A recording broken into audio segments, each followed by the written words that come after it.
Simula ng pagkabata, may parte na ng bahay namin na bawal kong lapitan at gabi-gabi may ulam na hindi ko dapat tanggihan kahit may bakal. Pagkain, lutong ugat ng gabi, may kalawangin at baluktot na pako. Sabi ni Mama, tradisyon yan, panlaban yan.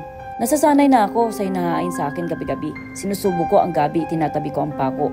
Pero hindi ko alam kung panlaban sa demonyo o sa akin mismo. Ting si Ren, kaibigan ko, pinakain din ni Mama. Tuwang-tuwa siya, pero pag uwi niya, sumuka ng itim. Nabukasan, wala na si Ren. Walang reply, wala sa bahay. Pamilya niya, hindi siya kilala. Messenger chat, burado lahat. Tinumpronta ko si Mama. Ma, anong meron sa gabi? Saglit siyang natahimik. Tapos sabi niya, protection yon. Protection para sa'yo. Para saan? Tanong ko. Sumagot siya habang nakatalikod. Para di ka na bumalik sa pagiging ikaw.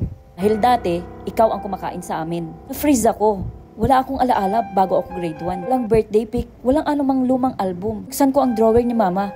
May drawing ng nilalang, mukha ko, pero itim ang mata, mahaba ang kuko. Sa ilalim ng papel, may nakasulat, bumalik siya noong Agosto.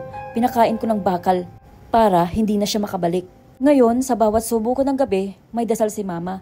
Dahil kapag maalala ko kung sino talaga ako, baka ako na ulit ang kumain sa kanila. Follow for more stories like this. May naririnig ako gabi-gabi, parang kamot ng kuko sa unan, pero wala akong pusa. Akala ko multo, pero nung tinignan ko ang buhok ko, parang may gumagalaw. May party yata ng kuto sa ulo ko, buddy.